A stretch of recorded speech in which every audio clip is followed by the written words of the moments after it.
Hello everyone, how are you all doing today? Good afternoon. I am going to speak in English, so hopefully that's okay with everyone. I'm so honored to be here today, and I know I only have about 5 to 7 minutes, so I'm going to keep this kind of short, but I first want to say thank you to everyone who played a role in coordinating this event, bringing this to life, because this is incredibly important. Today I was asked to speak about getting involved in the community, being an advocate, supporting your brothers and sisters in the community, so that's what my message is going to be about. I won't go too much in detail about my journey, but I just want to share some ways that we all can get involved in our respective communities. So first of all, everybody here raise your hand.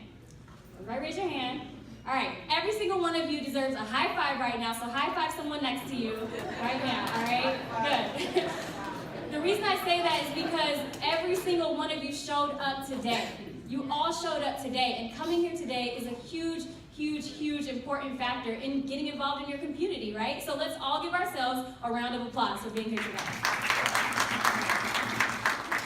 So it's great to see so many familiar faces and unfamiliar faces, but as far as getting involved in your community, what does that look like, right? Yes, there is your Ethiopian, Eritrean, Habesha community. There's also your work community. There's your church or mosque or religious community. There's your there's so many different ways you can get involved in your community. And I'm here to tell you, you can choose any and every single one of them. And don't say you don't have time, because you got time for all these weddings, all these graduation parties, all these birthday parties, all these baby showers. You have time to get involved in your communities. And different ways you can do that is by getting involved in a race, right? How many of you all have done a race downtown, right? Maybe a few hands. I've seen some of you all out. That is a great way to get involved with your family. It not only is keeping you healthy, but it's getting you and your loved ones involved in a fun sport activity. Parents, listen to this. When your child starts showing interest in different activities and different things at a young age, listen to them. Take note. If they like drawing, get them in a drawing class. If they like dancing, get them in a dance class. If they like to go to the movies, plan a monthly meeting where you and your kids and your family are going to the movies. That is something our community is lacking. We don't do those sorts of activities, and I'm here to tell you all that we need to start doing more of that stuff with each other. Because when you nurture, when you love, when you provide that time and that space for your children, your brothers and sisters, your neighbors, you're creating this bond and this place of comfort, right? It's not just go to school, go to school, go to school. That's not gonna lead to success. It takes a lot more than that. So to students here, I also want to encourage you, yes, get good grades, right? A's and B's if possible, try and stay in that range. But also get involved in things you like to do. If you like to cut hair, go shadow somebody at a salon or a barbershop, pick up those skills. Those are important skills, and if you like doing it, I encourage you to do it.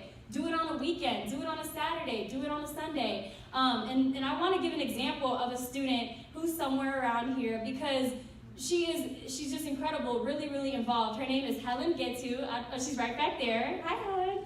So I did ask if I could do this because I didn't want to embarrass her on the spot, so thank you for giving me permission. But I just want to shout her out because this woman is involved in so many different things, and I think this is a great example of how we can encourage our students and our children. She's the president of the Parkview High School Girl Up. She's the advocacy director for Atlanta Coalition Board.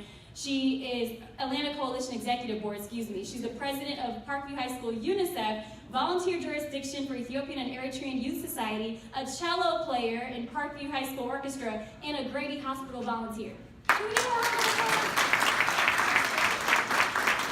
the reason why I want to show you that is because you can get involved in your community at that young of an age. You don't have to wait until you're 40, 50, 60. You can start at that young of an age. I have another cousin who started this group called Children's of Ethiopia, where she raised more than $3,000 and took it back home last summer to help children back home in Ethiopia. So there's so many different ways that you can get involved and you can encourage your children to get involved.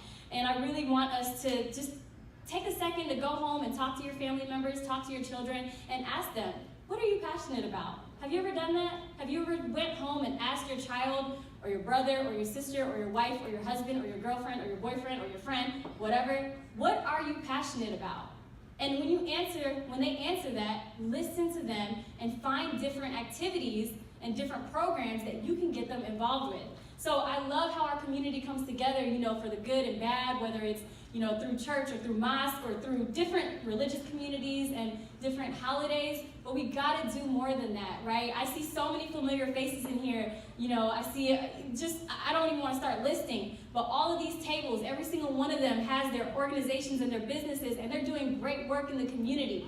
Go support those businesses. As simple as supporting a local coffee shop, a local restaurant, your local veterinarian, right? You can go support local businesses. That's another great way to get involved in the community. Other ways, just to kind of give you a list, you can go volunteer on the weekends at a homeless shelter, or you can go to hospitals and volunteer there. You can go to nursing homes, right? You can go support people there. There is so many ways you can get involved. I know lawyers that started a campaign to support asylum seekers stuck at the border in Tijuana, Mexico, for free. They are doing this on their own dime, literally dedicating their time to helping out these brothers and sisters in need. So for me, my mission, I go around and I speak. I go around and I use my gift that I believe is a gift to encourage communities, to inspire. But maybe you have a different gift. Maybe your gift is drawing and you can organize a drawing class. Maybe your gift is working with animals and you can have let's all visit the veterinarian, right over here and learn about natural medicine together, right? Maybe your gift is a doctor and you want to share those tips, right? Maybe your gift is you're a cook, you're an amazing cook, and you want to share with the next generation some tips and tools about cooking. Maybe your gift is, running, and you want to organize a walk or a run. Do it. It starts with you. Every single one of you in this room has the ability to impact change, to organize some sort of event, or join a group already organizing. You don't always have to start your own thing. You can collaborate and work with other groups. So today and every day, my message is just to get involved in any way you can. Use your gifts, because every single one of you in here has a special, unique gift. My gift is not going to look like your gift, and your gift is not going to look like my gift. And that's what makes the world so special. Every single one of us and our unique talents and gifts. So I challenge you all to use those gifts today and every day to make the world a better place. Thank you.